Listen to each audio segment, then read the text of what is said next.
Okay, hello everyone and welcome to Speak Online. I was hanging out and all of a sudden I seen this live stream start regarding Putin giving a presidential address. And I have found these to be very telling of what is to come.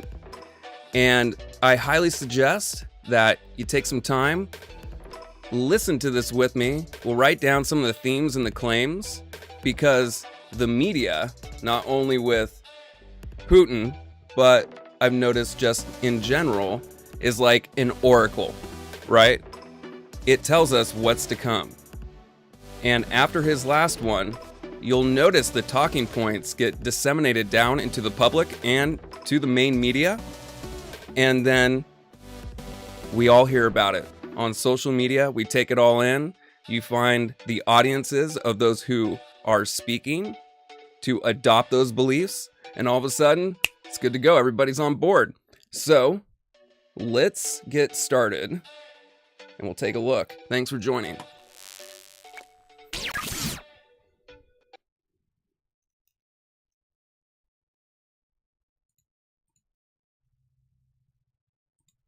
To engage foreign partners and the so-called new historical territories that have returned to the Russian Federation.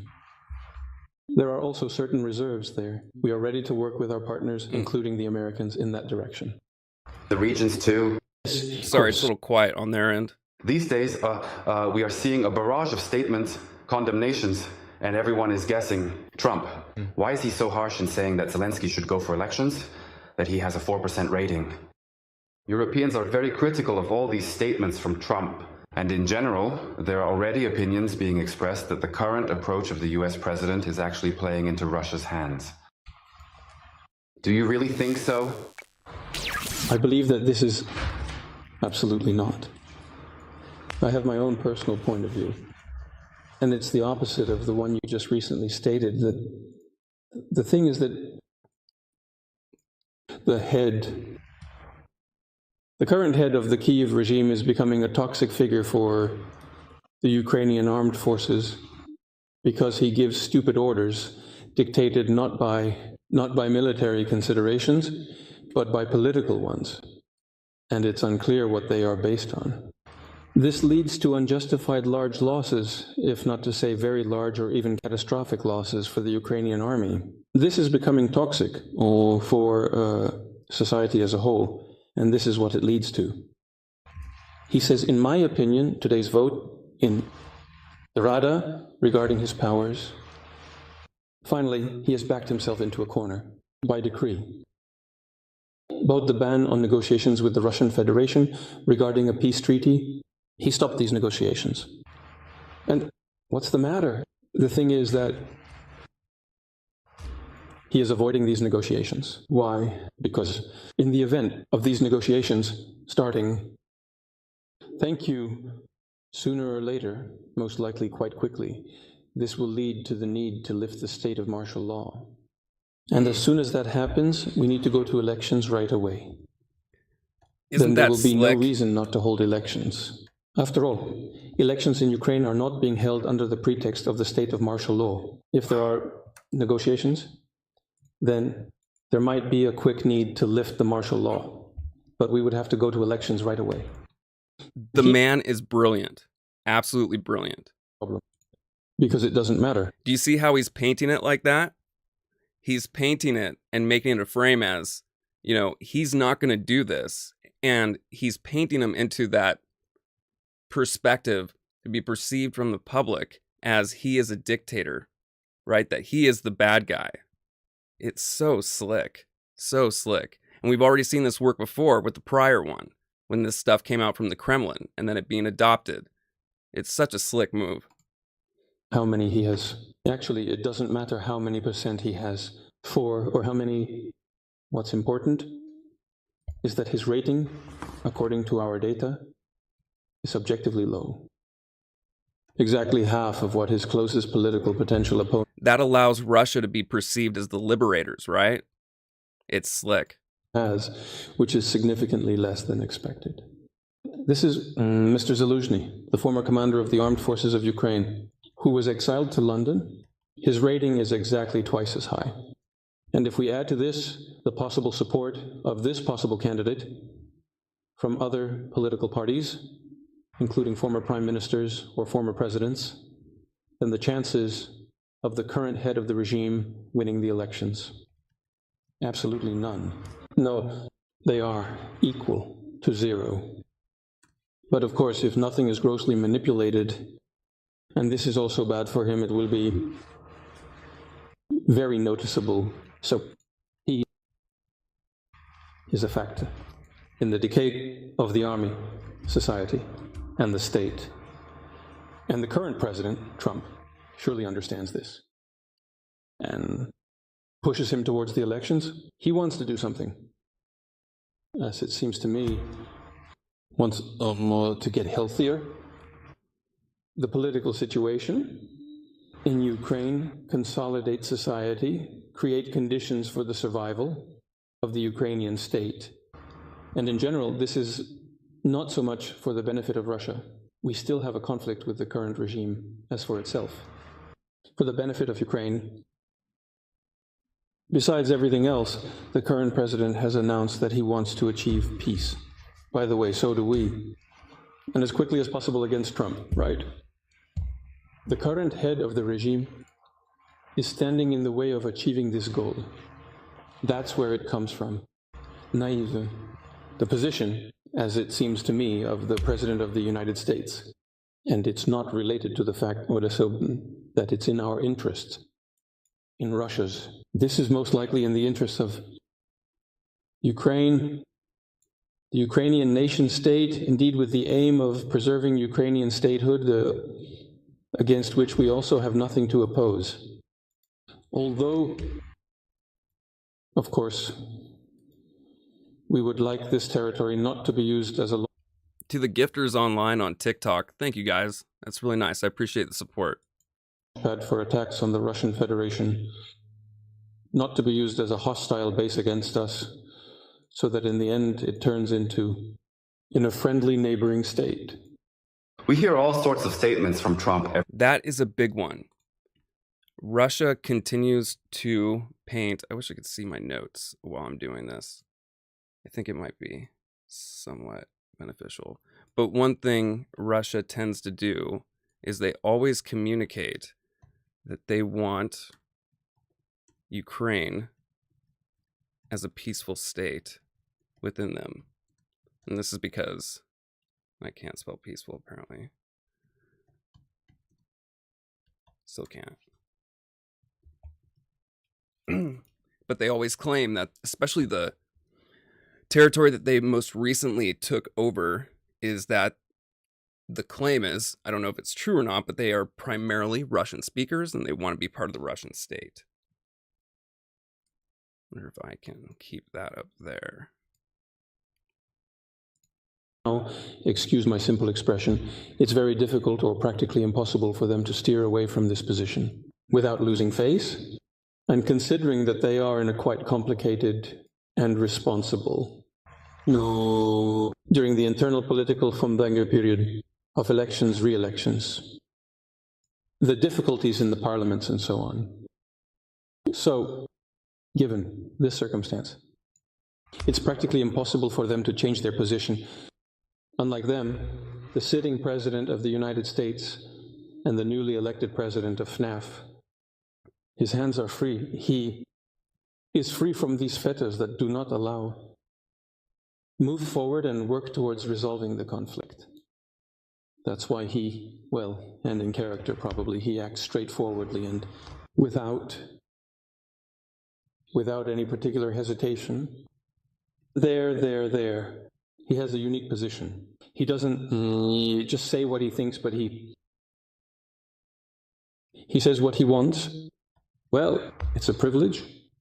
The leader of one of the major and great powers. A few days ago, that comment of he says what he wants, that it seems like such a mundane thing, but it is a huge theme that was adopted by the right as a trait to get more votes? In St. Petersburg, I asked you about how everyone wants to have some... By trait, I specifically mean a masculine trait, saying we need to bring that back. We need those behaviors. Say in the Russian-American negotiations. But here's the thing. Europeans continue to demand the right to vote in the negotiations regarding Ukraine. How is this perceived? I don't see anything here bad. Well, I guess no one can really demand anything here, especially not from Russia, so let it not be required. From someone dear, not for thousands of years, to demand their own en masse everything. Now they are already being demanded from, so they come with their demands. Sit down. I think they will reflect on how they ended up in such a situation, but here goes. Their participation in the negotiation process is certainly in demand, and we have never refused. We have been having ongoing discussions with them at some point to be continued to inflict all sorts of far-fetched ideas. Russia's defeat on the battlefield. They themselves have refused to engage with us.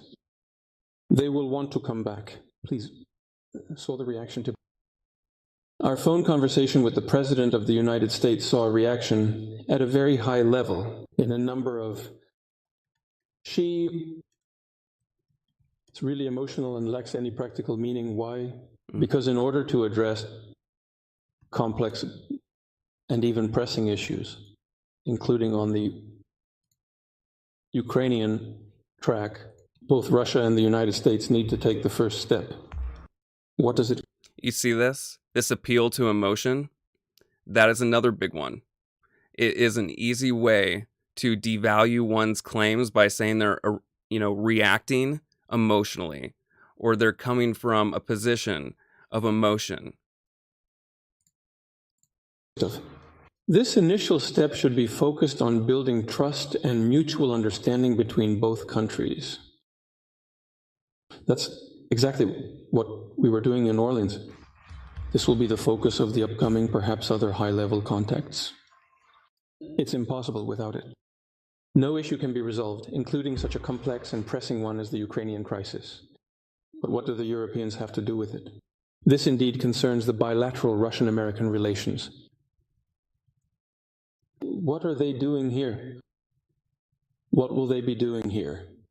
And in these, and in the phone conversation, by the way, and at the meeting in Ariade, that's how to be very specific.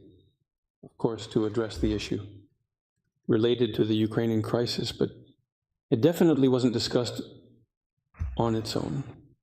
We only agreed that we would approach this. But in this sense, and in this case, of course, we are refusing the participation of our European countries. But I want to emphasize that we respect the position of our friends.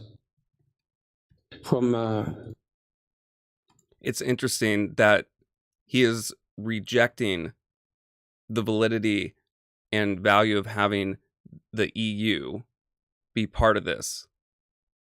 But the US is somehow extremely valuable, right? It's so interesting. Now, we'll get into it in a minute. Based on the calculations of one, I think, of the British research centers, where it is stated that our expenses based on purchasing power parity were calculated. Last year, the US had, I think, already $968 billion EU. If you add up the Russian and Chinese expenses, then it's about, well, the figure matches up roughly then. Russian and Chinese, together if you compare it with the American one. But here's the thing.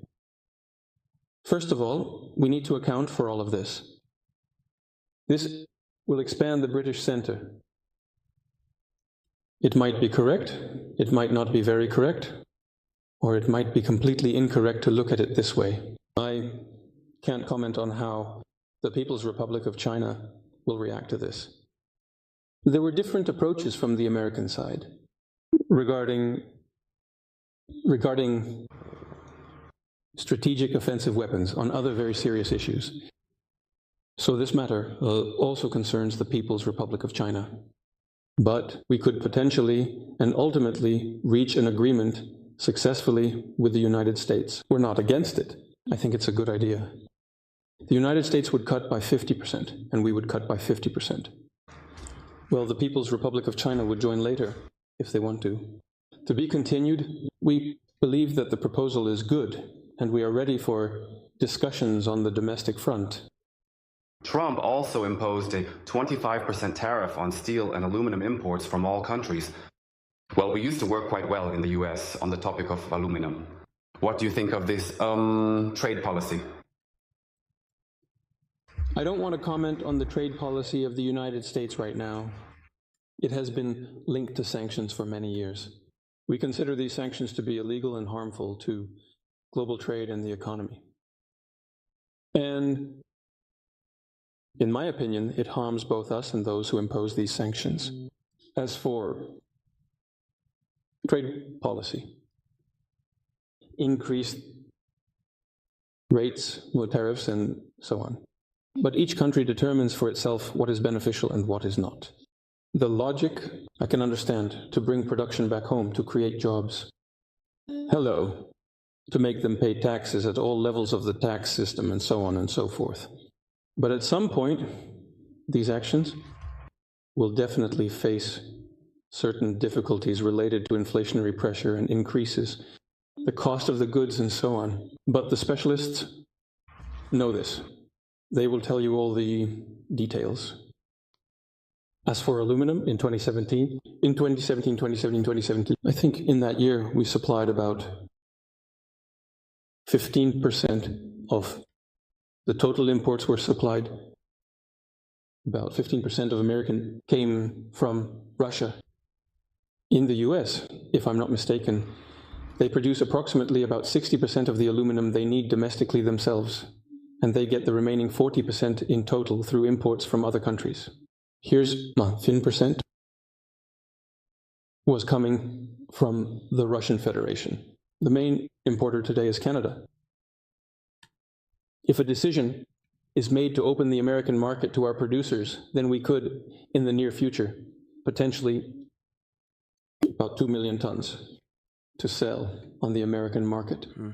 It wouldn't significantly affect the on price formation, but in my opinion, it would still have a restraining effect on price stabilization.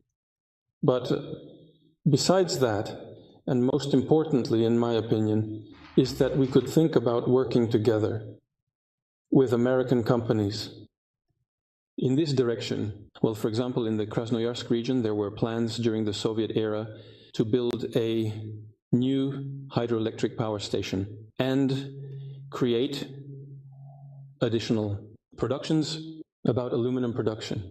After all, aluminum is first and foremost energy, and preferably cheap energy. Hydropower is cheap, and besides everything else, it's also environmentally friendly. So there are already some repetitions there. There were such plans during the Soviet times. It's true that this is a capital-intensive, investment-heavy project. According to preliminary estimates, it cost or will cost at today's prices around 15 billion. We can think about it. Yes, the current president's policy is to place production within the United States. But if their companies, the American ones, work with us, then that's also a significant benefit, because both the companies will earn well, and the corresponding volumes of aluminum will come to the domestic market at absolutely acceptable market prices. There's a lot to think about here. Just like jointly working on rare and rare earth metals, and also in other areas, including, for example, energy. I read a news story, another one from the US. President Trump stated that Saudi Arabia and Russia are discussing major economic projects as part of the negotiations regarding Ukraine. Yes, some of our companies are in contact with each other and are discussing such projects. Thank you very much. Thank you. Thank you. Vladimirovich, we just observed your meeting on rare earth metals. I'm sorry, but I think that right now journalists around the world are interested in rare earth metals, but from a slightly different angle. After all, the US, I would say very gently, is strongly urging Zelensky to sign an agreement with them regarding these resources in exchange for aid to Ukraine. From the previous administration, the Biden administration, how do you assess the prospects of such an agreement? This doesn't concern us. I don't assess it at all, and I don't even want to think about it. Of course, we should evaluate these resources, how real they are.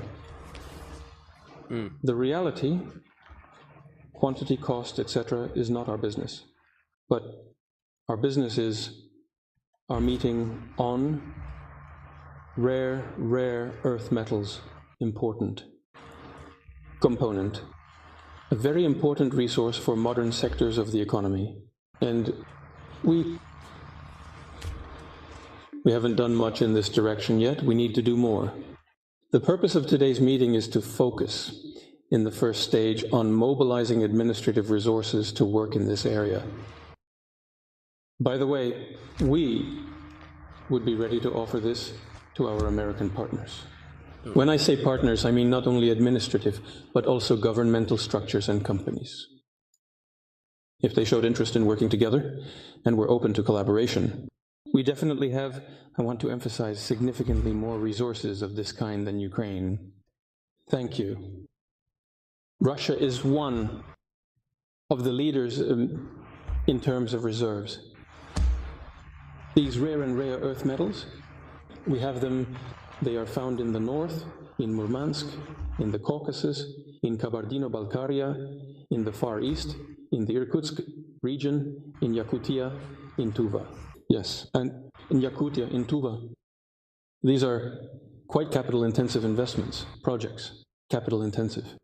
We would be happy to work together with any foreign partners, including American ones. Yes, by the way, when it comes to new territories, it's the same thing. We are ready to engage foreign partners and the so-called new historical territories that have returned to the Russian Federation. There are also certain reserves there. We are ready to work with our partners, including the Americans, in that direction. The regions too? Yes, of course. These days, we are seeing a barrage of statements, condemnations, and everyone is guessing. Trump, why is he so harsh in saying that Zelensky should go for elections, that he has a 4% rating? Europeans are very critical of all these statements from Trump. And in general, there are already opinions being expressed that the current approach of the US president is actually playing into Russia's hands. Do you really think so? I believe that this is absolutely not. I have my own personal point of view. And it's the opposite of the one you just recently stated. That the thing is that the current head of the Kyiv regime is becoming a toxic figure for the Ukrainian armed forces because he gives stupid orders dictated not by military considerations, but by political ones. And it's unclear what they are based on. This leads to unjustified large losses, if not to say very large or even catastrophic losses for the Ukrainian army. This is becoming toxic for society as a whole. And this is what it leads to. He says, in my opinion, today's vote in the Rada regarding his powers, finally, he has backed himself into a corner by decree. Both the ban on negotiations with the Russian Federation regarding a peace treaty, he stopped these negotiations. Okay. And now here's what I'm curious about. Some key talking points that came from that we will most likely hear now in the public sphere from other media sources is, again, you have these comments that, Ukraine, they're putting off these elections and this martial law, it's not following their constitution and everything like that, which is a great way because then he is able to paint himself as the liberator of the Ukrainians. And then the constant parroting of, hey, Ukraine, a large portion of them, they all speak Russian, especially this upper portion that we've already obtained.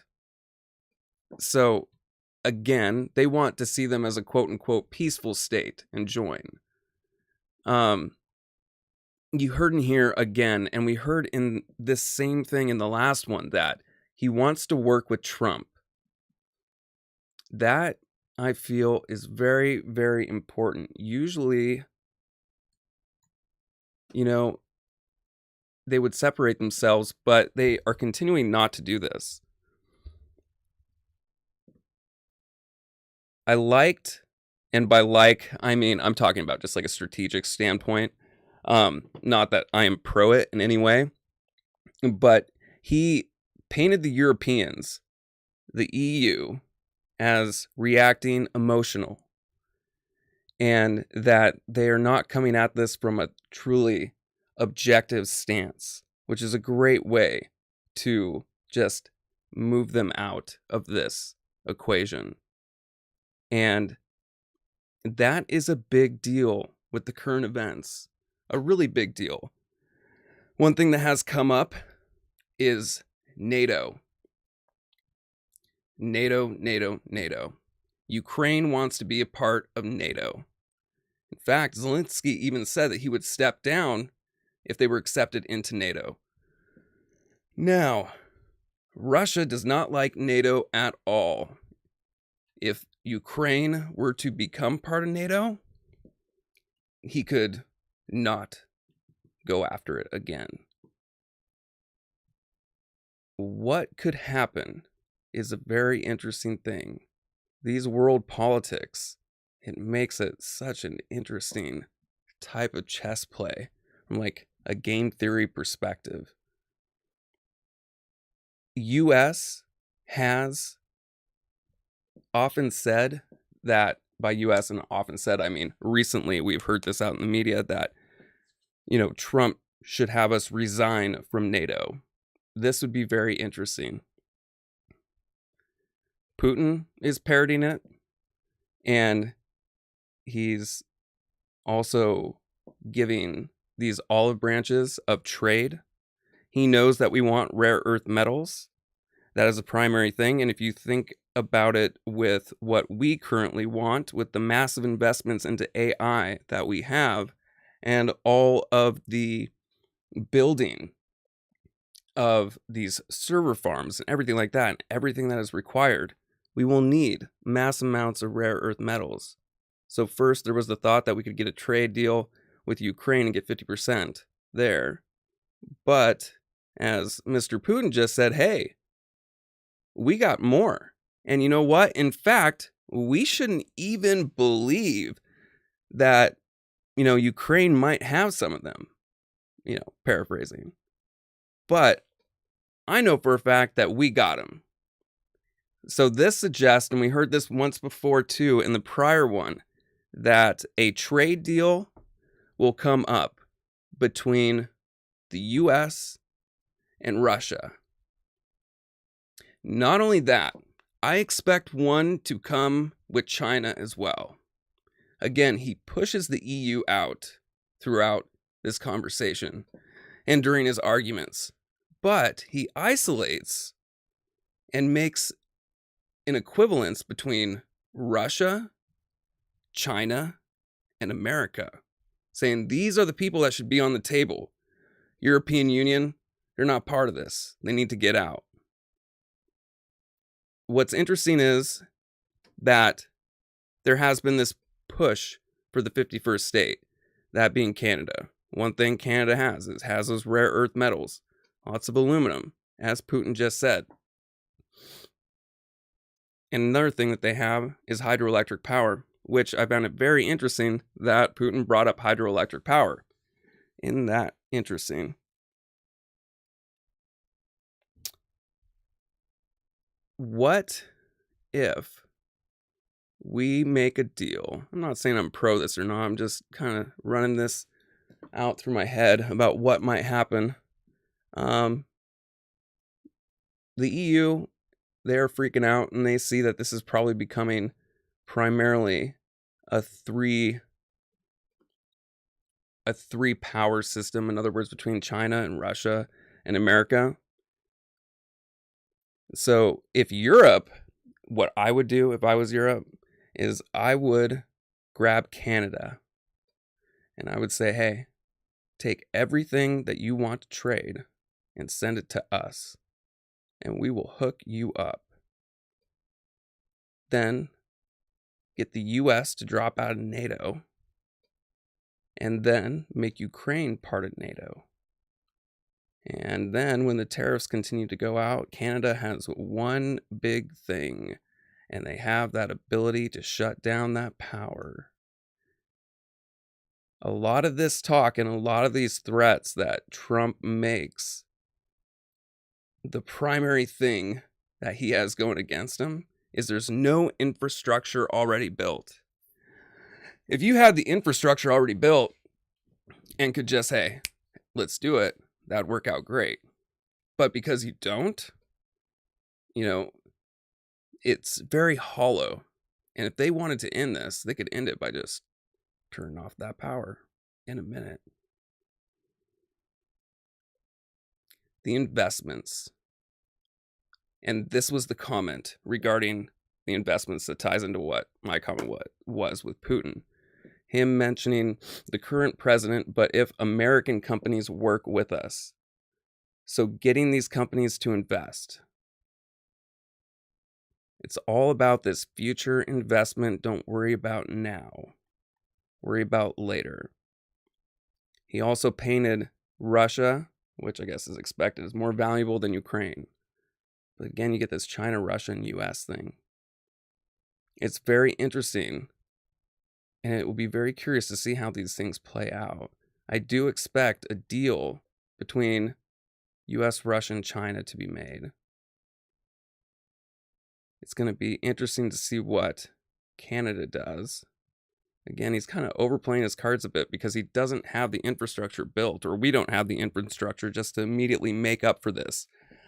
We should have never stopped building nukes, or this wouldn't be a problem now. But it is what it is, I guess.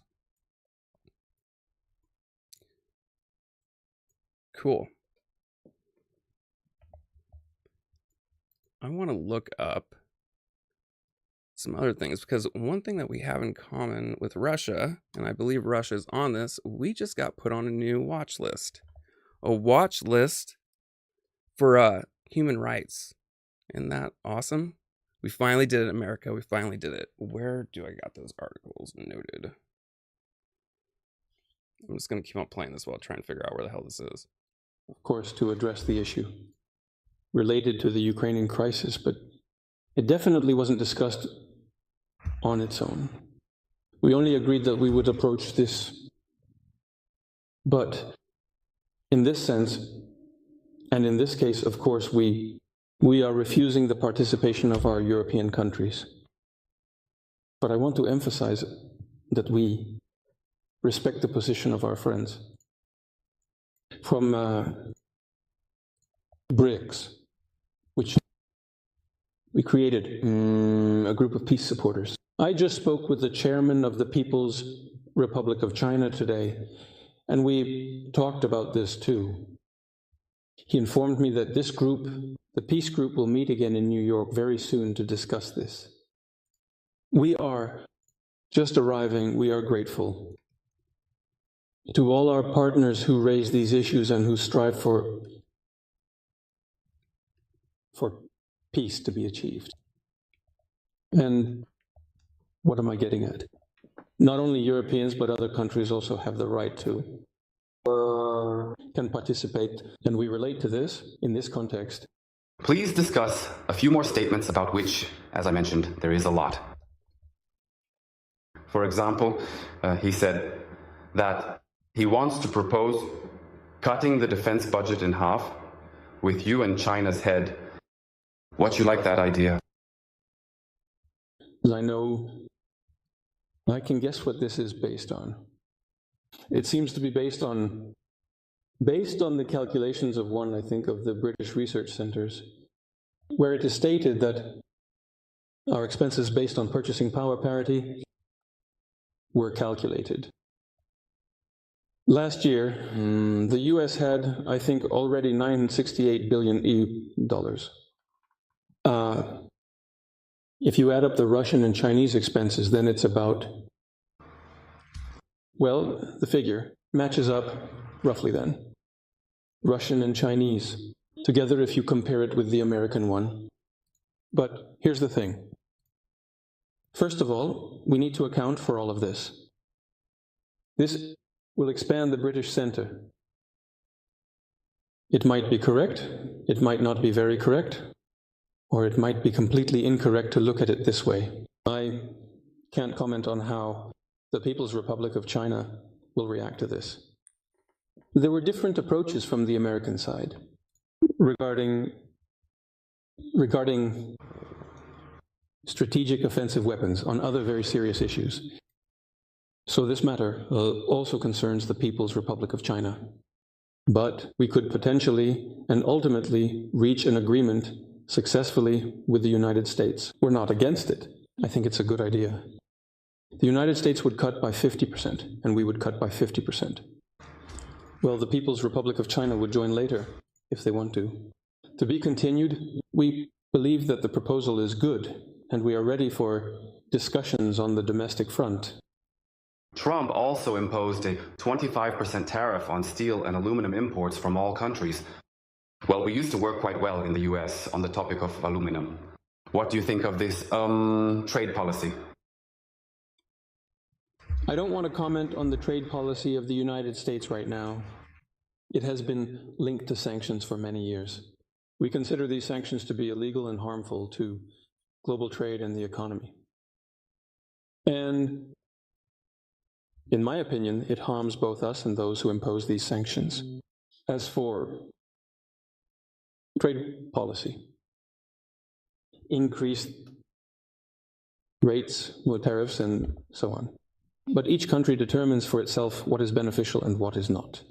The logic, I can understand, to bring production back home, to create jobs. Hello, to make them pay taxes at all levels of the tax system and so on and so forth. But at some point, these actions will definitely face certain difficulties related to inflationary pressure and increases, the cost of the goods and so on. But the specialists know this. They will tell you all the details. As for aluminum in 2017, I think in that year we supplied about 15% of the total imports were supplied. About 15% of American came from Russia. In the US, if I'm not mistaken, they produce approximately about 60% of the aluminum they need domestically themselves, and they get the remaining 40% in total through imports from other countries. Here's 15% was coming from... You know what gives every empire power? Whoever has the most resources. Feudal systems, kings, oligarchies, everything. It's all about what you got and what you can give others. All right, so check this out. This article is from WGTC.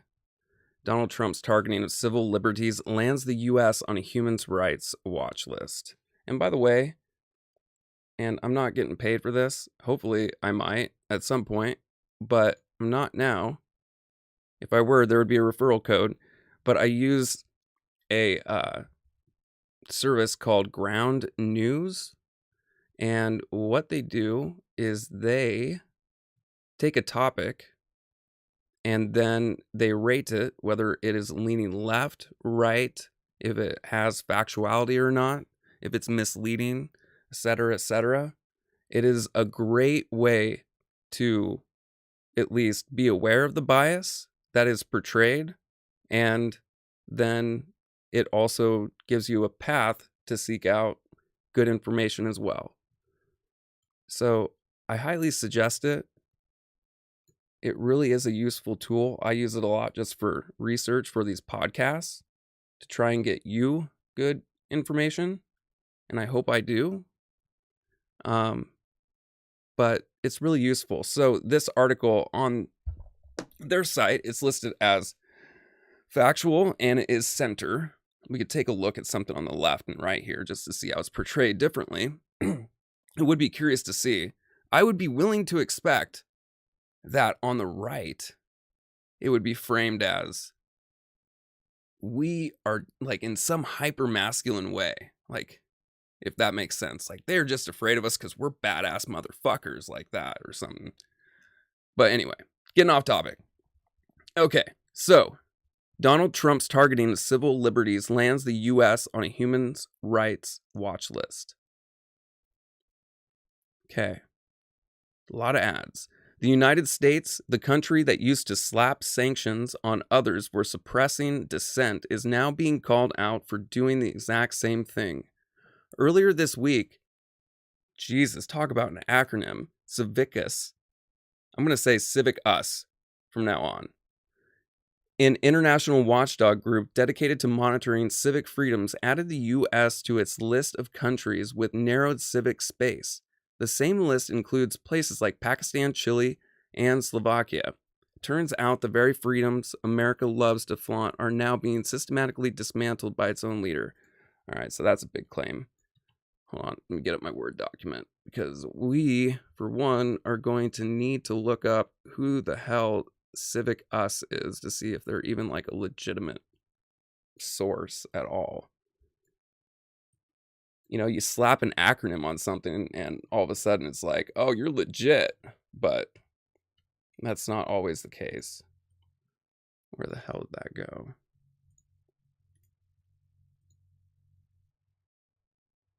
Come back here. Let me know if you like having my notes up on screen and seeing me write with them as I go through this, or if it's just annoying. I think it's kind of useful just to show people like a process, if that makes sense, on how to go about it, but I don't know if it's annoying or not. So, thanks, Alex. I'm doing my best to watch all the interactions on the different live streams. I'm sorry if it's not consistent, but I'm doing my best. Anyway, getting back to it. So we'll make a note to look up whatever the hell this Civicus is to see if they're legit. Is it legit? Oh my gosh. I drink a lot of coffee. I'm trying to give up nicotine, and so I'm making up for it with another compulsive behavior, coffee. I don't know if it's helping yet, but definitely a little high energy. Anyway, moving forward. So then they make this claim, turns out the very freedoms America loves to flaunt are now being systematically dismantled by its own leader. Now, I disagree with Ground News on this. When you start giving opinions like that, you're not neutral and you're not central at all. That is an extremely biased claim. Whether I agree with it or not, that is extremely biased. I mean, the news, which I would say probably one of the best sources is AP. It should just be like a topic sentence, like what this is about, maybe a quick description of 2 sentences, and then a quote from who you're talking about, and saying, then this side says this, blah, blah, blah. It should not be full of crazy, over-the-top adjectives and opinion. But that's what we're used to, and I think that's how the public perceives it, as like that's expected, and that's what's right. And it's not. So, moving forward, Civic Us specifically cited Donald Trump's blatant attempts to reshape the federal government into his own personal kingdom. This place sounds biased. His efforts to isolate the U.S. from global participation, coupled with his open disdain for constitutional norms, have set the stage for a full-on assault on democracy. Okay, so I do agree that we have isolationism as a theme. The personal kingdom is a little bit over the top, but the isolation, that is a big one. If Trump's actions over the past few years have taught us anything, it's that he doesn't just want to lead, he wants to rule. Last month, he signed an executive order that essentially put the president in charge of interpreting the law. Forget the judiciary and Congress, forget the Constitution. In case there was any lingering doubt about his intentions, Trump crowned the move with a grotesque reference to himself as king. Sure, 52% of Americans are reportedly turning against him, but that means nearly half the country is still fine with this. The king is also... What a horrible, horrible thing. Shouldn't even be in the news. Civic Us pointed to Trump's mass firing of federal employees and his relentless effort to replace them with sycophants. So we have firing federals.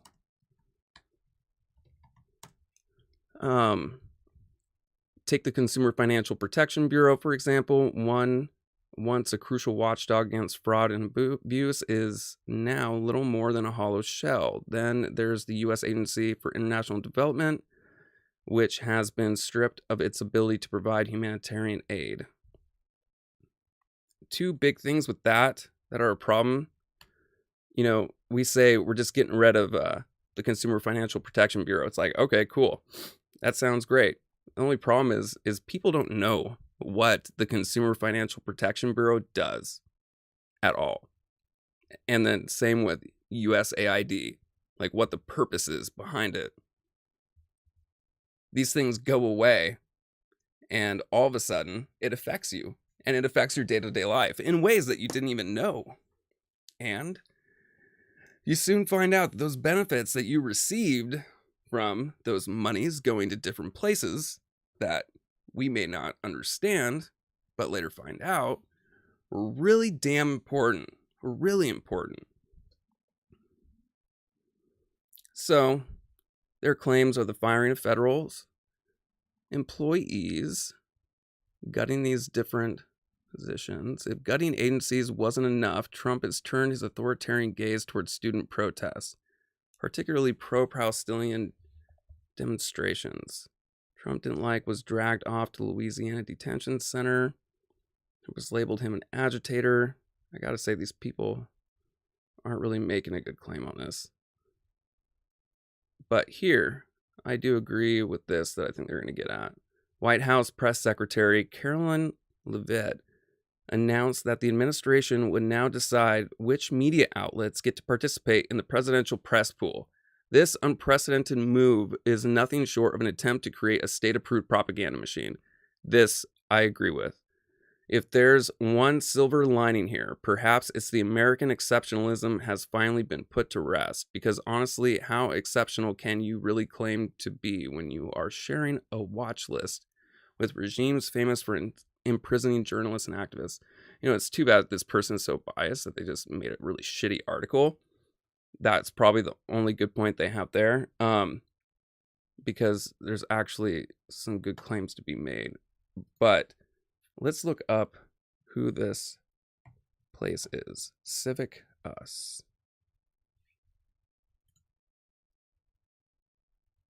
Find out who these people are.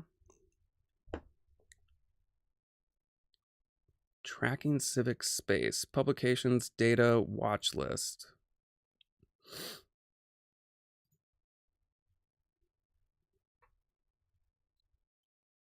Tell me about yourself. Okay, so this is off their About Us page. Zoom in a bit so you can see that.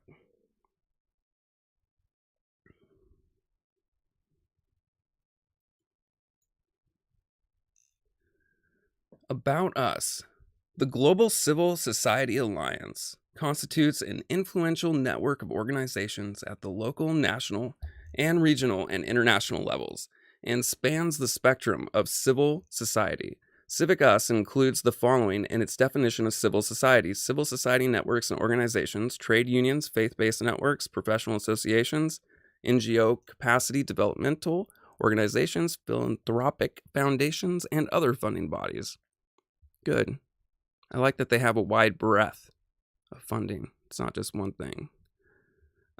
Civic Us has worked for nearly 2 decades to strengthen citizen action and civil society throughout the world, especially in areas where participatory democracy and citizens' freedom of association are threatened.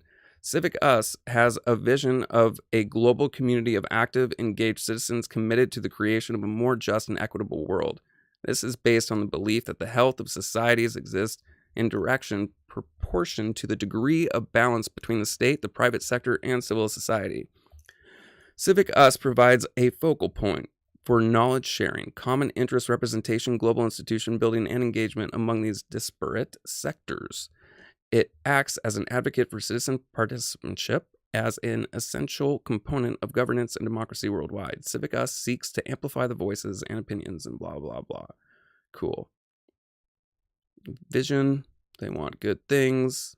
Their values: justice and equality, reciprocity, knowledge, vision. Cool. Let's see. They have a video here? Nice. Maybe. No. Looks like they've been around a while. Okay, so they were established in 1993, so they've been around a while. They were headquartered in Johannesburg, South Africa since 2002. With additional hubs to engage: the United Nations in New York and Geneva. It's a membership-based alliance with more than 15,000 members from civil society in more than 175 countries. In 2016, Civic Us developed a participatory research platform. Very cool. The Civic Us Monitor, to assess the state of civic space worldwide and offer insights into related trends, setbacks, and developments. Interesting. Very interesting. So they've had this around for 9 years, of this Civic Us Monitor. New global report, People Power Under Attack 2024. Available here.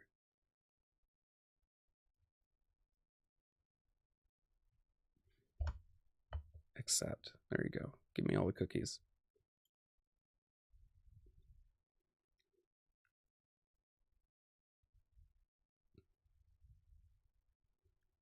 So it looks like America is still in the green, so to say. Got China on there, everything. Open, narrowed. Okay, so here's how it works. Open, like you don't have a problem. It's a tiered Likert scale. So it goes from open to closed based on their perspective of freedom or civic rights. And it's a point scale. So 1 to 20 would be on the closed end. 81 to 100 would be on the open end. Closed would be red. Open would be green. Your usual color scheme. Come on.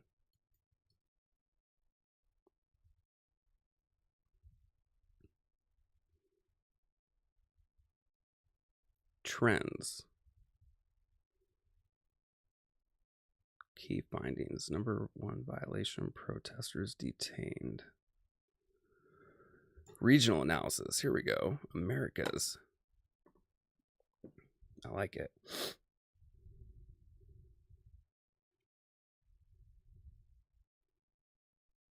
Coffee.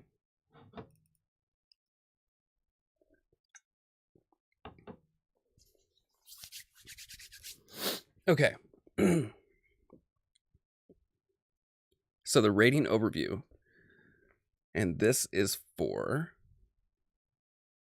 the Americas. Around 30% of people in the Americas live in countries where civic space is closed or repressed, and less than 5% live in countries with open civic space.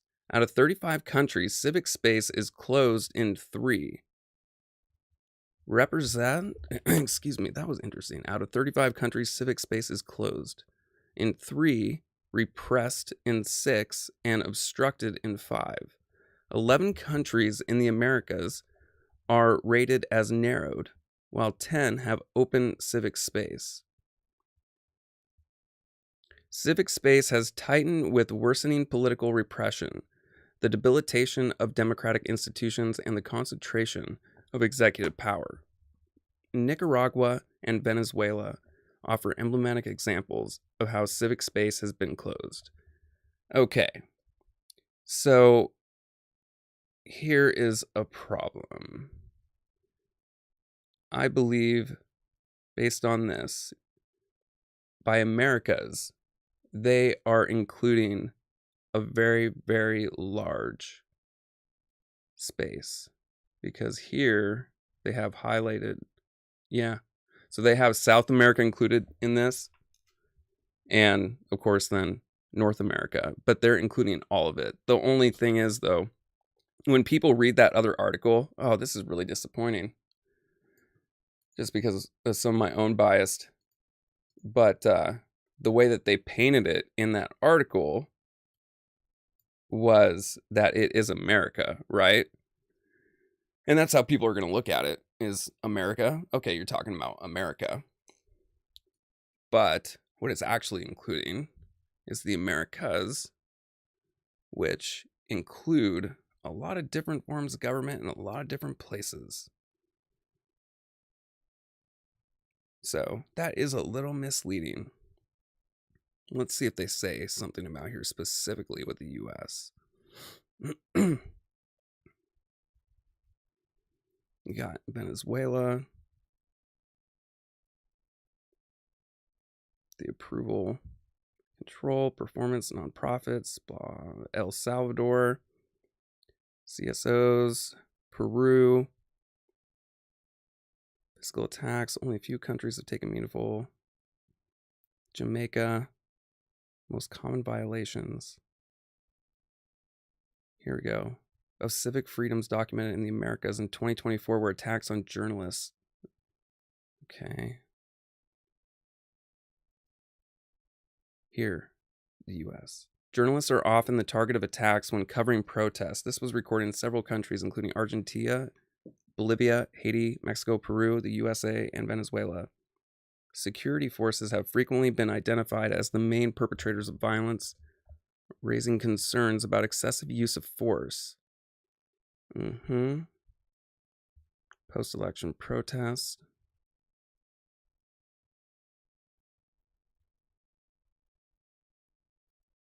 Journalists have been frequent targets of threats for exposing criminal and corrupt activities. Human rights defenders killed. I don't believe that we are facing that in the United States.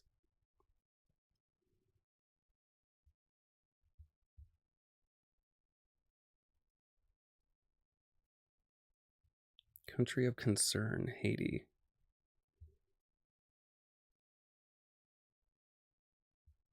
I'm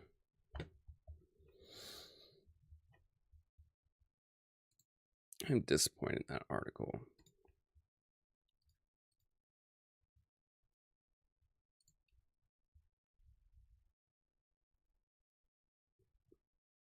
Although I agree with one thing that was in it. Well, I agree with multiple things, but one that I actually see as a threat, like a serious threat, which is owning state media. You know, there is a benefit to owning influencers, just like owning preachers or having preachers on your side. You know, they carry social capital, weight, and they have a following that listens to them. And you know what? We could probably pull up an example of what I'm talking about in real time. Let me pull up X and go to Tim Pool. Great thing about having these people is the moment you have an agenda to be pushed, and let's say you have a preacher on board, and by preacher, I mean an influencer, like one that was funded by Russia, but was victim to it, And after that happened, then went and hung out at Mar-a-Lago. Let's see what he would be saying right now. Has he talked about what was just on with Putin? Trump threatens massive 200% tariff against EU as global trade war ignites. Notice how we're pushing the EU out as well. And look at this, and how China hits Canada as well. God, I hate just reading this, but just because anything that is on his feed is not trustworthy. But let's see. Of course, you got trans people. You know, the 0.0% of our population that's going to come and get all the Trump supporters in the middle of the night and fuck them up. It's amazing how such a small issue can win an election.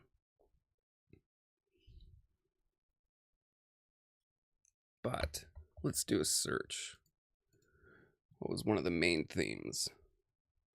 Okay, how about US to trade with Russia? Let's see what comes up.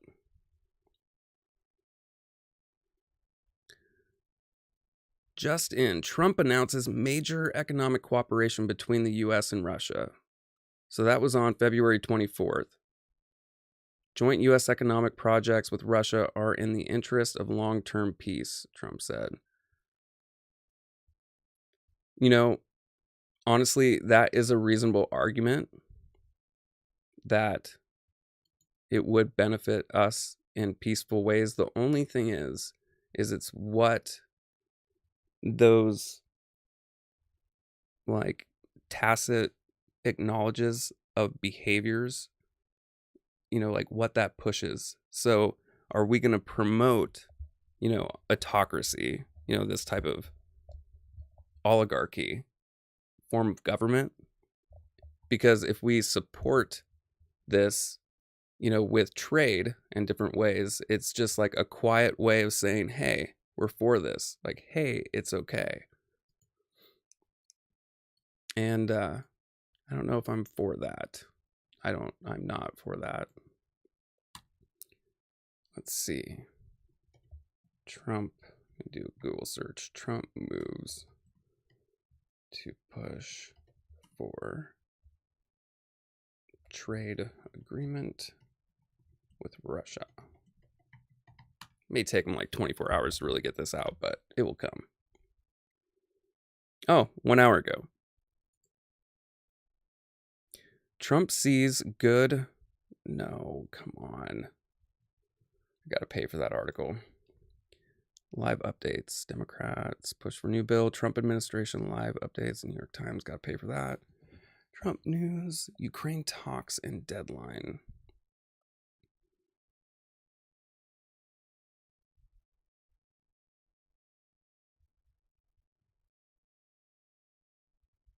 U.S. President meeting NATO secretary.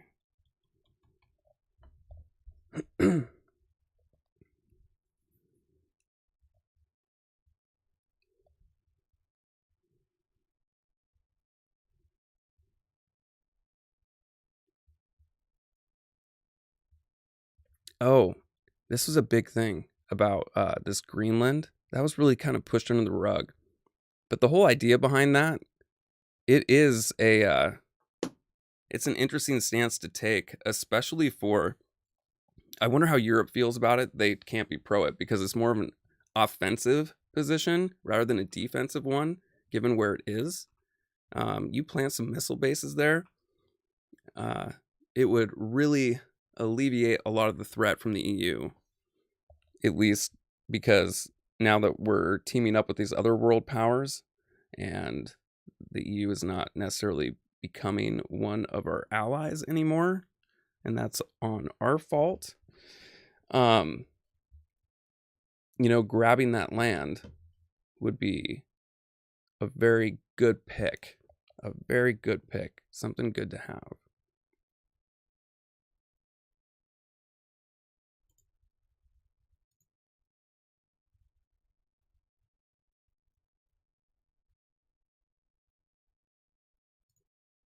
Is this another? There must have been Russia another is going to live interview as well. They got out all the propaganda in a day. Good for them. Kicking ass, getting shit done. Let me find another one. Kremlin, Putin, Tucker Carlson. Oh, God. Here we go.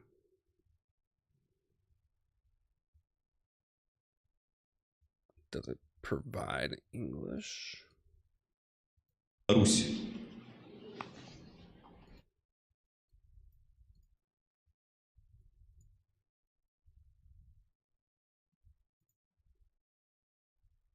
Не то что утрясти наши межгосударственные отношения, но и подумать о перспективах.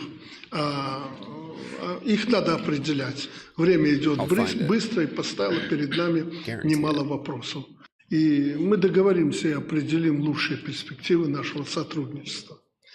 Как уже сказал президент России, мы еще раз рассмотрели основные направления развития сотрудничества Беларуси и России. Были насыщенными приоритеты союзного государства на ближайшую и среднесрочную перспективу.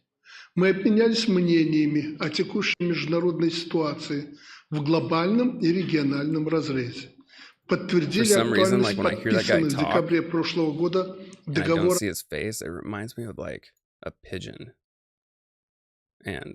I don't know. He kind of looks like a pigeon, maybe a little bit. I don't know. It's just what comes to head. What comes to my head. Let me know what comes to your head. Let's see. So, ceasefire plan. English version.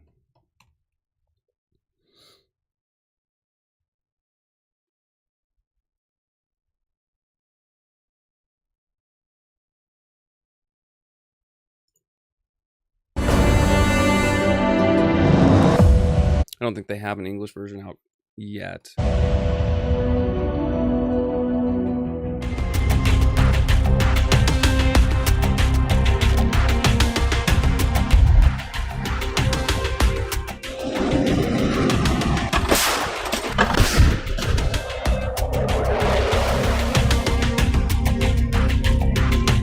I can do things financially that would be very bad for Russia.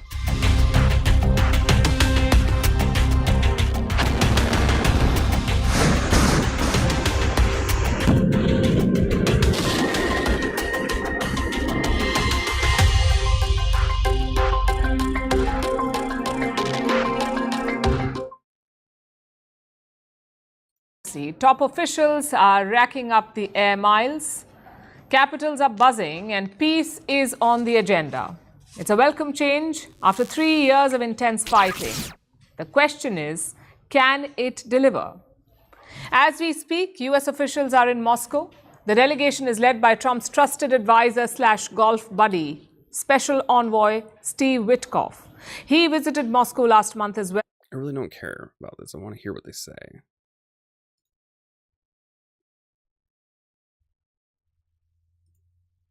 They have closed captions. Can you do English? I don't think you can. Lame.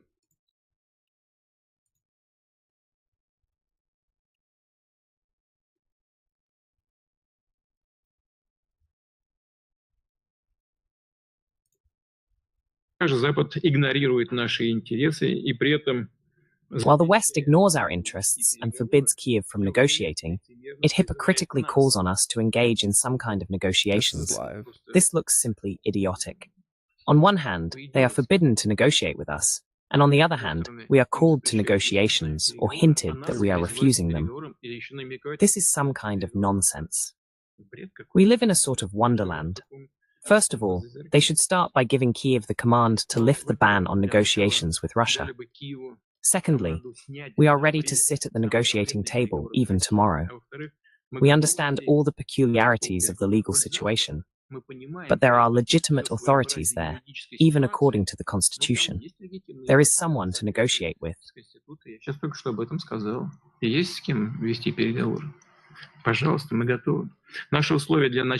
Please, we are ready. Our conditions for starting such a conversation are simple and boil down to the following. I would now spend some time to reproduce the entire chain of events once again, so it is clear that what I am about to say is not a matter of today's circumstances.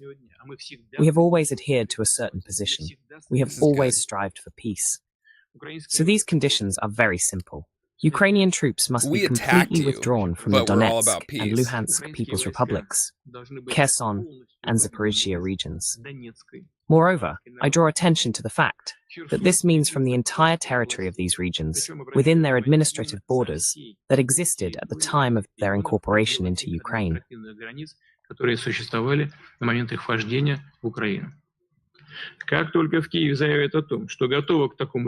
As soon as Kiev announces its readiness for such a decision and begins the actual withdrawal of troops from these regions, as well as officially notifies of the renunciation of plans to join NATO, an order to cease fire and start negotiations will immediately follow from our side. I repeat, we will do this immediately. Naturally, we guarantee the unimpeded and safe withdrawal of Ukrainian units and formations. We would like to hope that such a decision on troop withdrawal, non-aligned status, and the start of dialogue with Russia, on which Ukraine's future depends, will be made independently in Kiev, based on the prevailing realities and guided by the genuine national interests of the Ukrainian people, and not under Western directives.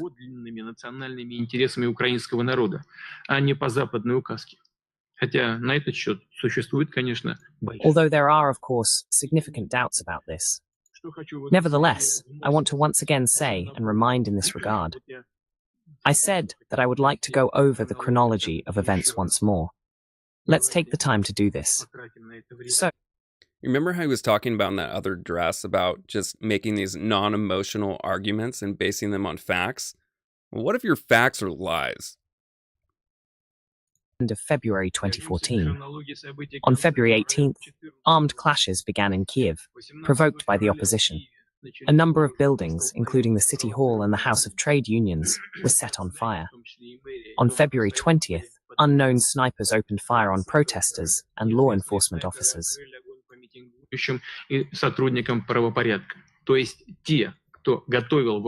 Those who were preparing the armed coup did everything to push the situation further towards violence and radicalization.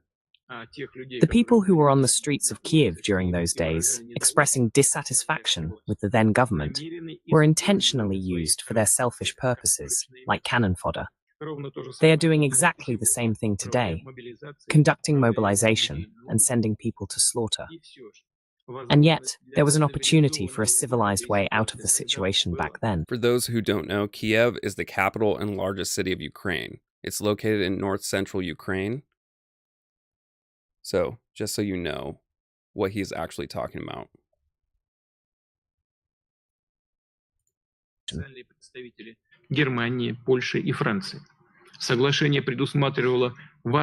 The agreement provided for a return to a parliamentary presidential form of government, the holding of early presidential elections, the formation of a government of national trust, as well as the withdrawal of law enforcement forces from the center of Kiev, and the opposition's surrender of weapons. The Verkhovna Rada passed a law excluding criminal prosecution of protest participants. Such an agreement, which allowed for the cessation of violence and the return of the situation to the constitutional field, took place. This agreement was signed, although both in Kiev and in the West they prefer not to remember it. Today I will say more about another important fact that was not previously voiced. Literally, in those same hours, on February 21st, a conversation took place with my American counterpart at the initiative of the American side.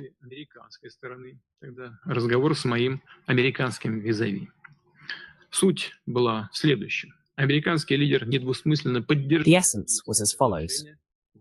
The American leader unequivocally supported the Kiev agreement between the authorities and the opposition. Moreover, he called it a real breakthrough, a chance for the Ukrainian people to prevent the violence from crossing all conceivable boundaries. Furthermore, during the discussions, we jointly developed the following formula. Russia would try to persuade the then acting president of Ukraine to behave as restrained as possible, not to use the army and law enforcement agencies against the protesters. Accordingly, the opposition would be called to order, to free administrative buildings so that the streets would calm down. All this was supposed to create conditions for life in the country to return to normal within the constitutional and legal framework. Anyone out there? Вернулась в нормальное русло, в конституционно-правовое поле. И в целом мы договорились работать сообща. Overall, we agreed to work together for the sake of a stable, peaceful, normal, and developing Ukraine. We fully kept our word. The then president of Ukraine, Yanukovych, who actually did not plan to use the army, nevertheless did not do so. Moreover, he even withdrew additional police units from Kiev. And what about the Western colleagues? On the night of February 22nd, and throughout the following day, when President Yanukovych went to Kharkiv, where a Congress of Deputies from the southeastern regions of Ukraine and Crimea was supposed to take place, radicals, despite all the agreements and guarantees from the West, both Europe and the USA, forcibly took control of the Rada building, the presidential administration, and seized the government.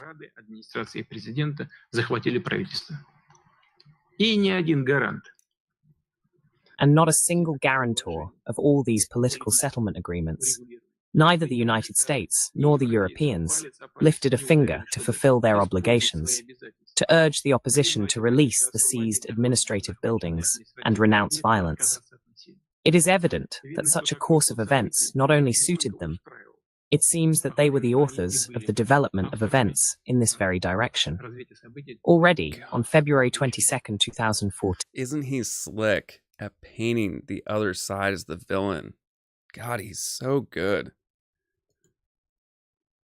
...from the presidency, and scheduled early elections for May 25th. That is, an armed coup provoked from outside took place.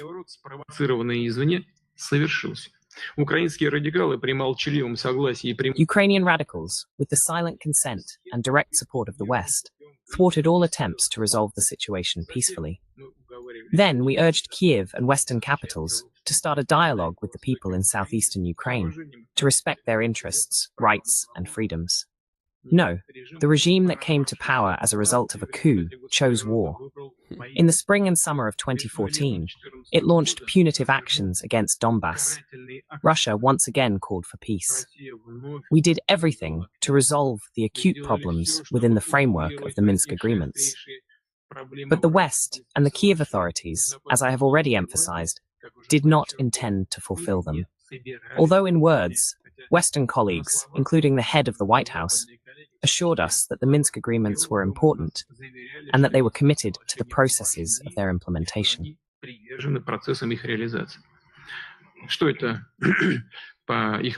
What, in their opinion, will allow us to get out of the situation in Ukraine, stabilize it, and take into account the interests of the residents of the East? Instead, they organized a blockade of Donbass. The armed forces of Ukraine consistently prepared a full-scale operation to destroy the Donetsk and Luhansk People's Republics. The Minsk agreements were finally buried by the Kiev regime and the West. That is why, in 2022, Russia was forced to start a special military operation to stop the war in Donbass and protect peaceful residents from genocide.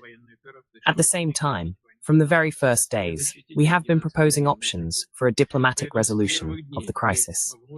I have already mentioned this today.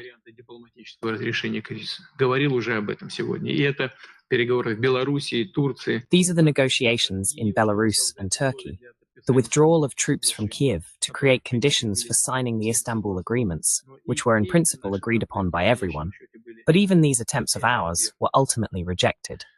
The West and Kiev took a course to defeat us. But, as is known, all of this failed. Today, we are making another concrete, real peace proposal. If Kiev and the Western capitals reject it, as before, then ultimately it is their business, their political and moral responsibility for the continuation of the bloodshed. It is obvious that the realities on the ground, on the line of combat contact, will continue to change, not in favor of the Kiev regime. And the conditions for starting negotiations will be different. И условия для начала переговоров будут другими. Подчеркну главное. Суть нашего предложения не в каком-то временном... Let me emphasize the main point. The essence of our proposal is not about some temporary truce or ceasefire, as the West, for example, wants to restore losses, rearm the Kiev regime, and prepare it for a new offensive. I repeat, it is not about freezing the conflict, but about its final resolution. And I will say it again, as soon as Kiev agrees to the course of events proposed today, agrees to the complete withdrawal of its troops from the DPR and LPR, Zaporizhia and Kherson regions, and actually begins this process, we are ready to start negotiations without delay. I repeat, our principled position is a neutral, non-aligned, non-nuclear status for Ukraine, its demilitarization and denazification. So taking away all their power. Moreover, everyone generally agreed on these parameters during the Istanbul negotiations in 2022. Everything was clear regarding demilitarization. Everything was outlined, the number of this and that, tanks. Everything was agreed upon. Undoubtedly, the rights, freedoms, and interests of Russian-speaking citizens in Ukraine must be fully ensured. The new territorial realities, the status of Crimea, Sevastopol, the Donetsk and Luhansk People's Republics, and the Kherson and Zaporizhia regions as subjects of the Russian Federation must be recognized. In the future, all these fundamental principles should be formalized in the form of fundamental international agreements. Naturally, this also implies the lifting of all Western sanctions against Russia. I believe that Russia is offering an option that will realistically end the war in Ukraine.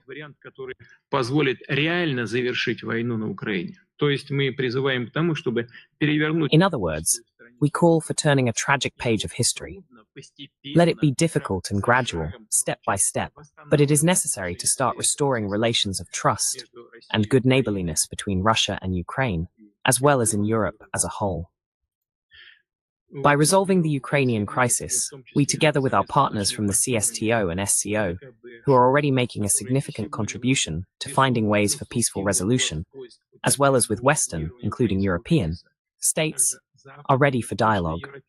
We could begin the fundamental task that I mentioned at the beginning of my speech, namely the creation of an indivisible system of Eurasian security that takes into account the interests of all states on the continent, without exception.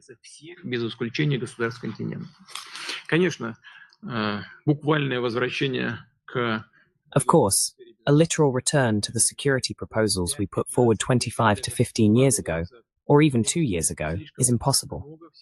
Too much has happened. Circumstances have changed. However, the basic principles, and most importantly, the very subject of the dialogue, remain unchanged. Russia recognizes its responsibility for global stability, and once again confirms its readiness to engage in discussions with all countries. But this should not be a simulation of a peace process aimed at serving someone's selfish will, someone's selfish interests, but a serious, thorough conversation on the entire range of global security issues. Dear colleagues, I am confident that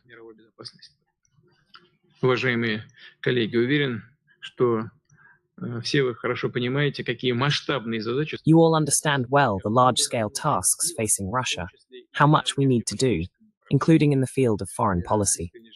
I sincerely wish you success in this difficult work of ensuring Russia's security, our national interests, strengthening the country's positions in the world, promoting integration processes, and bilateral relations with our partners.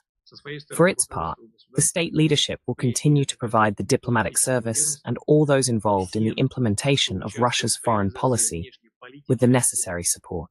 Once again, thank you for your work, for your patience and attention to what has been said.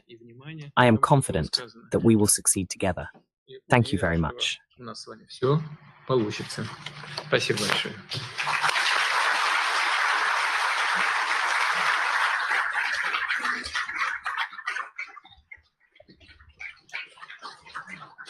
Уважаемый Владимир, большое спасибо за, прежде всего, хотел... Dear Vladimir Vladimirovich, thank you very much for your assessment of our work. We are trying, and life forces us to try even harder. We will continue because everyone understands that this is necessary for the fate of the country, our people, and to some extent for the whole world. Your directive, which you have just outlined, detailing the concept of Eurasian security, will be carried out as specifically as possible together with our colleagues from other departments. And in the context of building a new, fair, as you said, indivisible security system. Системы безопасности на тех же принципах будем продолжать решать отдельные содействия. We will continue to address individual crisis situations based on the same principles, among which the Ukrainian crisis holds priority for us. We will use your new initiative in various situations, including our work within BRICS, the Shanghai Cooperation Organization, with the People's Republic of China, and with countries in Latin America and Africa. These countries have also put forward their initiatives, but they are still being ignored by those who govern Ukraine. Thank you again. We will continue to make efforts. Еще раз вам спасибо. Будем стараться и дальше.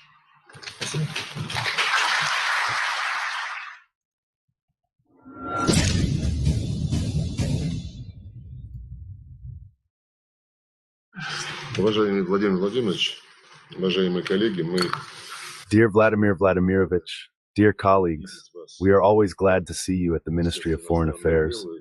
Allow me, on behalf of our entire team, to welcome you to another meeting. First of all, I would like to express my sincere gratitude for this. What I'm searching for right now is, I found it interesting, his comments regarding Eurasian security. And I'm trying to find, based on Putin's perspective, what that means. From the presidential administration here.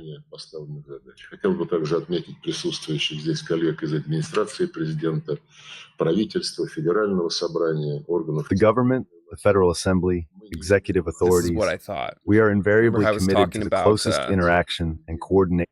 The U.S. getting out of NATO. Okay, so I just popped into Grok and asked it, what is Eurasian security in reference to when Vladimir Putin speaks? So this is what it gave me back. Let me zoom in so you can see this.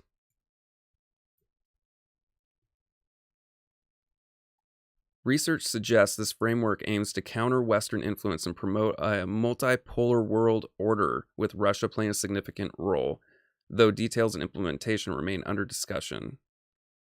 It's a geopolitical strategy.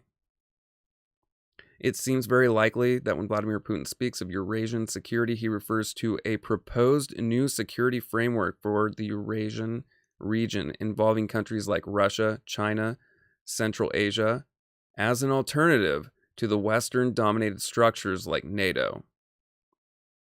And there we go. That is the security structure that he wants. Is one with Russia, China, and I think our President Trump wants to be a part of that structure, get out of NATO, and move forward. But what will happen to Europe and also Canada? Europe isn't in a pickle. I'll give them that. A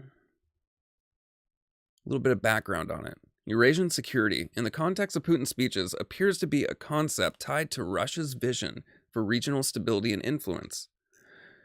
This framework is often mentioned in relation to countering Western alliances and fostering cooperation among Eurasian nations.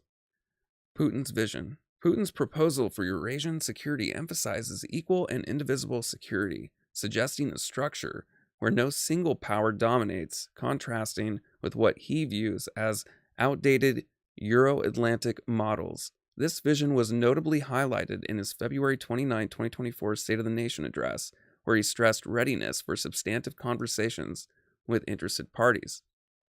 The implications? Putin's proposal for Eurasian security emphasizes equal and indivisible security, suggesting a structure where no single power dominates, contrasting with what he views as outdated Euro-Atlantic models. This vision was notably highlighted. We got that. strengthening ties with countries like China and potentially challenging U.S. and NATO influence in the region. Well, the solution for the U.S. is to just drop out of NATO. And I'm not saying I'm in support of that. It will be an interesting move, but I think it's going to happen. There's such a push for it on social media. Such a push for it. I could probably find an example rather quickly. Let's go to, Trump's Canada statehood. This is a live show. It works as a state. It doesn't. We don't need anything they have. As a state, it would be one of the great states anyway. This would be the most incredible country. So let me talk about this. You know what would be good about making Canada a state is because imagine if Europe is like, hey, Canada, you join us. We'll retain NATO. You get part of it. We kick the U.S. out, or the U.S. just resigns from it, which I feel that is what our president wants. And they allow Ukraine to enter into NATO. And then if Canada shuts down the power, then that would change things. If I were Canada and Europe, that's what I would do. Pull all trade from the US, send it all to Europe. And if I was Europe, put all my money into the military and rebuild, and then use Ukraine as a point of defense between Russia and the US for mobile troops, and retain Canadian position as well. That would be their best defensive position. Visually, if you look at a map, they drew an artificial line right through it between Canada and the U.S. Just a straight artificial line. Somebody did it a long time ago, many, many decades ago, and makes no sense. It's so perfect as a great and cherished state. Keeping "O Canada," the national anthem. I love it. I think it's great. Keep it. But it'll be for the state, one of our greatest states, maybe our greatest state. And to be honest with you, Canada only works as a state. It doesn't. We don't need anything they have. As a state, it would be one of the great states anyway. This would be the most incredible country visually. If you look at a map, they drew an artificial line right through it between Canada and the U.S. Just a straight artificial line. Somebody did it a long time ago, many, many decades ago, and makes no sense. Representative of Canada, it's so the finance minister, as a great and cherished state. Keeping "O Canada," the national anthem. I love it. I think it's great. Keep it. But it'll be for the state, one of our greatest states. Hey, what's up, dude? Maybe our greatest state. And to be honest with you, Canada only works as a state. Dude, it doesn't. We don't need anything they have. As a state, it would be one of the great states anyway. This would be the most incredible country visually. There we go. If you look at a map. So, Ukraine should not have given up their nuclear capabilities. I agree, dude. I agree. And thanks everybody watching on TikTok and for the near 3,000 likes. You're badasses. It's going to be interesting to see what happens, man. It's going to be really interesting. If I were NATO, and by that I mean primarily the EU, they, for their benefit, I'm not saying for our benefit, but like from a strategic point, they should kick the US out of NATO, grab Ukraine, keep Canada, have Canada cut the power, forcing America into a position to drop the tariffs. And it would be interesting because then the US, they want economically to retain resources in order to increase production on US soil. But in order to do that, you have to have that mineral deal and the resource rights. If you are no longer part of NATO, but Ukraine is part of it, it'll make the deal hard to probably get. But you can then make a deal with Russia You know what I mean, man? It's just amazing. It's amazing watching this happen.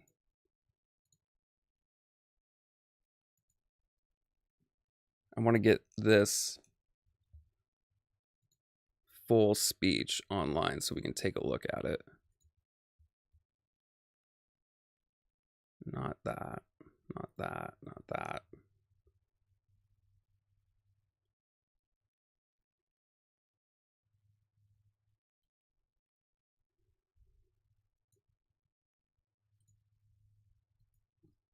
Let's see, live DC, can Trump on Canada.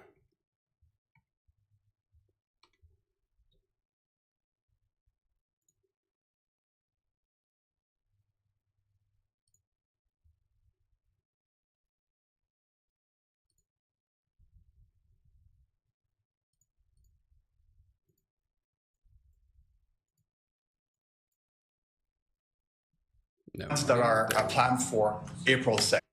A representative of Canada, the finance minister are in town and will meet members of your administration during the day. Any chances that you will ban on the tariffs on aluminum and the ones that are planned for April 2nd? No. If you want to show your support for Canada, just stop saying aluminum and make it aluminum from now on. You are not going to change your mind. Not. Look, we've been ripped off for years, and we're not going to be ripped off anymore. No, I'm not going to bend at all. Aluminum or steel or cars, we're not going to bend. We've been ripped off as a country for many, many years. We've been subjected to costs that we shouldn't be subjected to.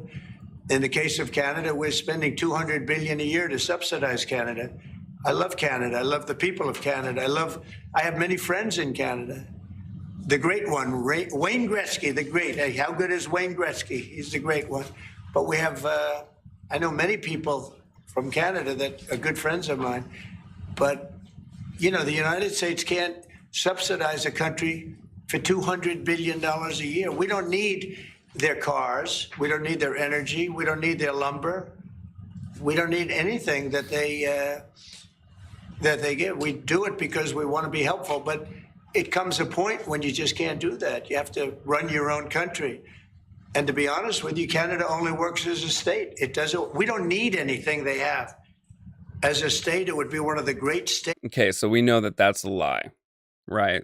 That's an outright lie. They are a major source, and even Putin said this, of aluminum, but we also know rare earth metals as well, along with power. Anyway, this would be the most incredible country visually. If you look at a map, they drew an artificial line right through it between Canada and the U.S., just a straight artificial line. Somebody did it a long time ago, many, many decades ago. And I think it's absolutely amazing how in a small group of people, if you choose to lie, it will greatly affect your personal relationships with them. People won't trust you. But when it comes to politics and things on a world scale, you can lie your ass off and suddenly it becomes a matter of perception rather than reality. Isn't that awesome? What a good deal. Such a good deal. Makes no sense. It's so perfect as a great and cherished state.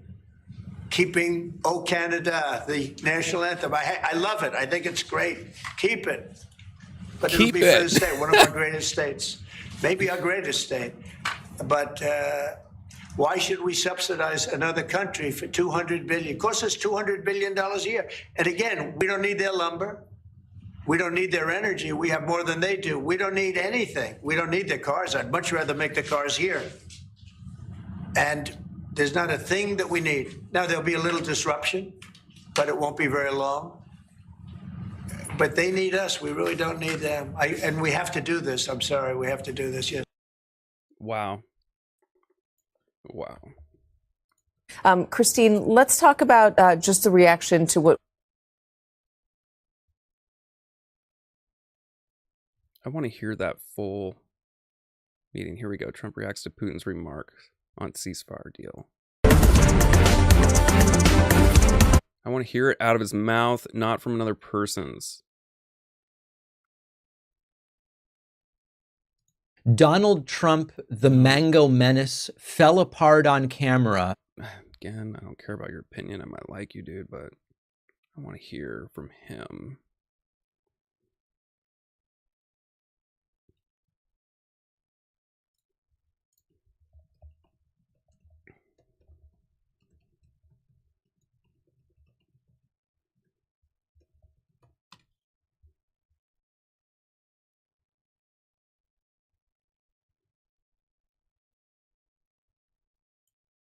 Three hours ago.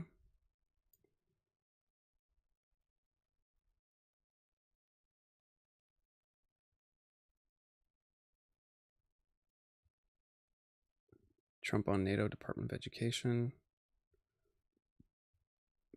Mr. President, do you have a meeting with Vladimir Putin scheduled or a conversation? What would be your I won't comment on that, but we had a great. Where is the full show?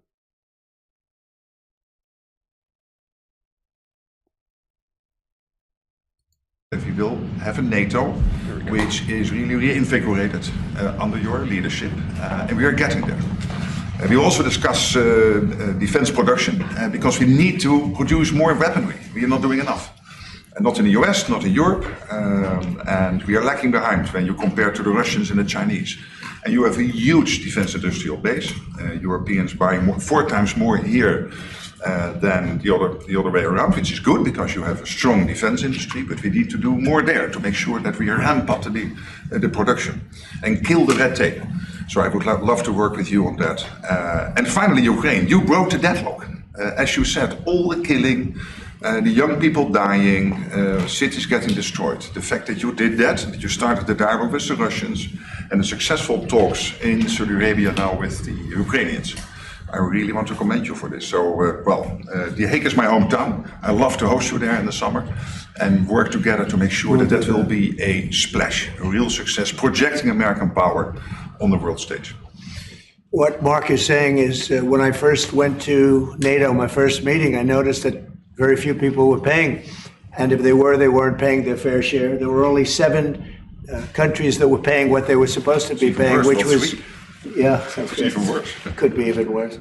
But there were just very few countries that were paying, and even the paying, it was at 2%, which is too low. It should be higher. It should be quite a bit higher. But you had Poland, and I remember Poland was actually paying a little bit more than they were supposed to, which I was very impressed with. And they've been actually terrific, and some of the others. But most of them weren't paying, or they were paying very little. And I didn't think it was appropriate to bring it up there, but I said it's going to be brought up at my next meeting. And my next meeting, the first meeting, you want to give them a little break. The second meeting, it began, and I was able to raise hundreds of billions of dollars. I just said, we're not going to be involved with you if you're not going to pay. And the money started pouring in, and NATO became much stronger because of my actions and working along with a lot of people, including Mark. But they would not pay for other presidents, and I don't think other presidents even knew that they weren't paid. I asked first question, has everybody paid up? And literally, I mean, they told me 7. You could be right, it could be 3, but that makes it even worse. But they just weren't paying. And I said, no, I won't protect if you're not paying. If you're delinquent or if the money isn't paid, why would we do that? And as soon as I said that, got a little hit from the press because they said, oh, gee, that's not very nice. But if you said the other, nobody would have paid.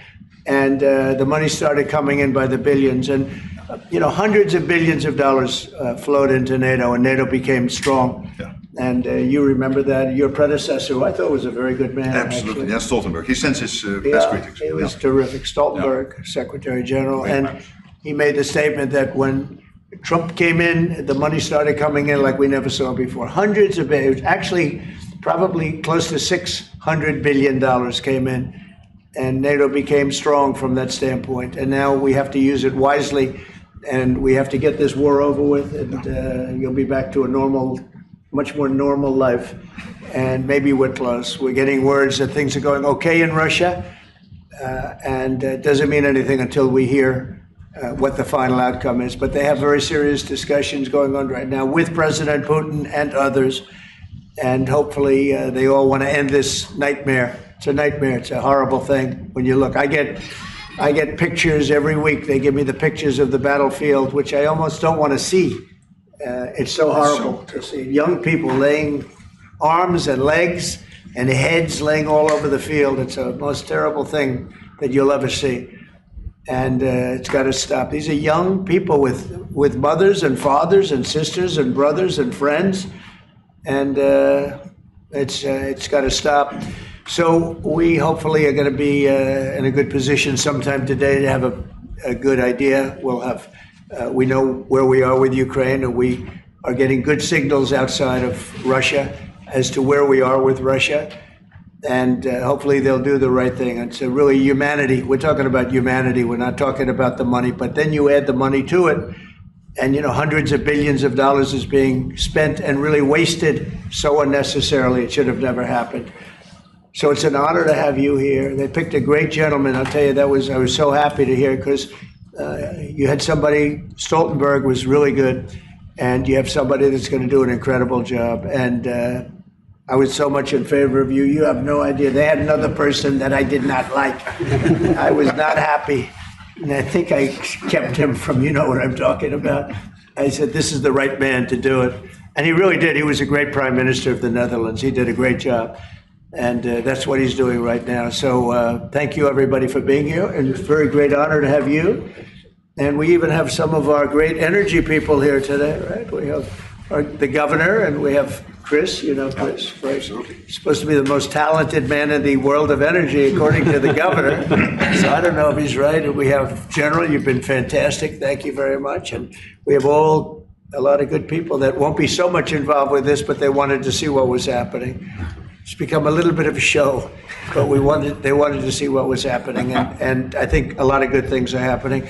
So with that, if anybody would have a question. Mr. President, on Russia. Please, sorry.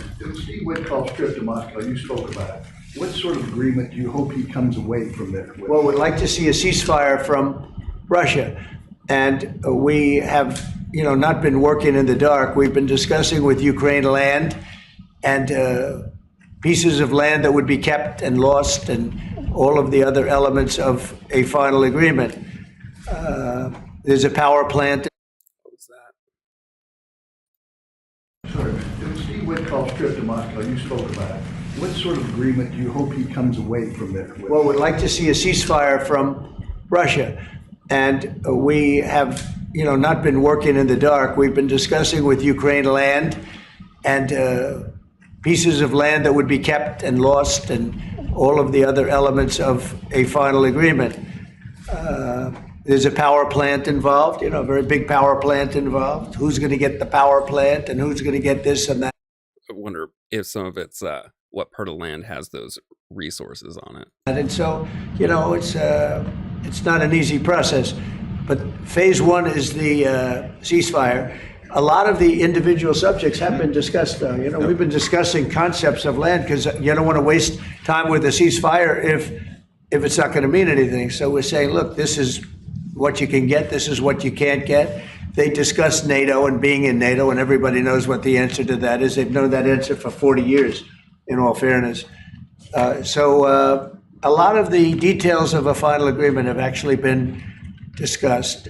Now we're going to see whether or not Russia's there, and if they're not, it'll be a very disappointing moment for the world. Yeah. Vladimir Putin just said he is open to a ceasefire, but he does still have some concerns. He suggested that you two should speak directly. Do you have plans to speak to him soon? If so, when are you confident you can get this across the country? Sure. He did say that today. It was a very promising statement, because other people are saying different things, and you don't know if they have anything to really, if they have any meaning, or I don't know. I think some of them were making statements. I don't think they have anything to do with it. No, he put out a very promising statement, but it wasn't complete. And yeah, I'd love to meet with him or talk to him, but we have to get it over with fast. Every day people are being killed. It's not like, as we sit here, 2 people will be killed. Think of it. 2 people are going to be killed during this little period of time. Thousands of people a week are dying. So We really don't have very much time. We have to make this fast. It shouldn't be very complicated. Thank you, Mr. President. A representative of Canada, the finance minister are in town and will meet members of your administration during the day. Any chances that you will ban on the tariffs on aluminum and the ones that are planned for April 2nd? No. You are not going to change your mind? No, not. Look, we've been ripped off for years, and we're not going to be ripped off anymore. No, I'm not going to bend at all. Aluminum or steel or cars. Okay, one thing to note. You will often hear these talking points online of they've been ripping us off for years, and they'll name one or two items, right? Or a couple. The only thing is that those tariffs, those are often part of what's called a trade agreement.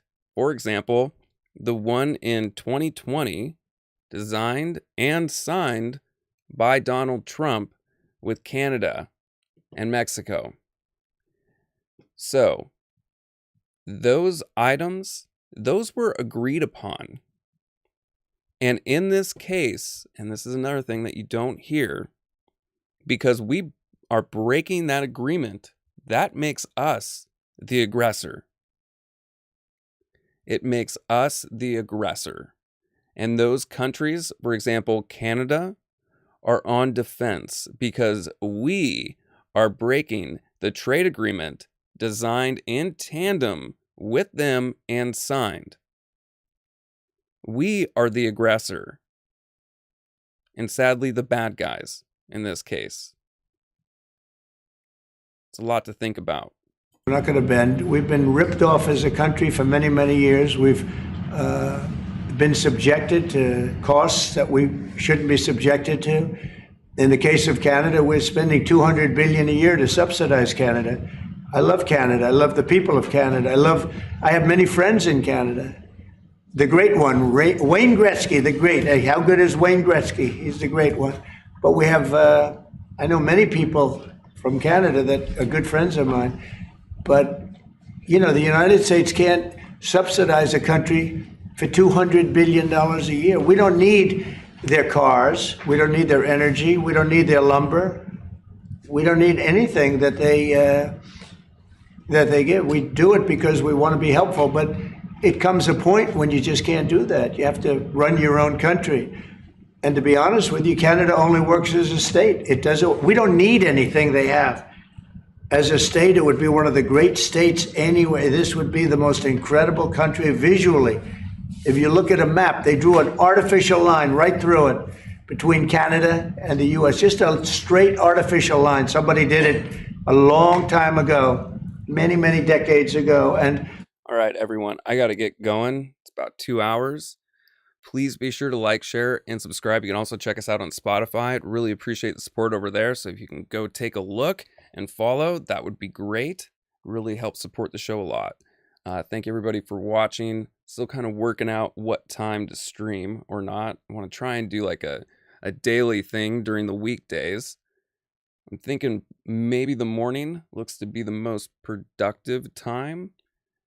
So we'll keep on working it out. Thank you for everyone who continues to join us. Have a great night.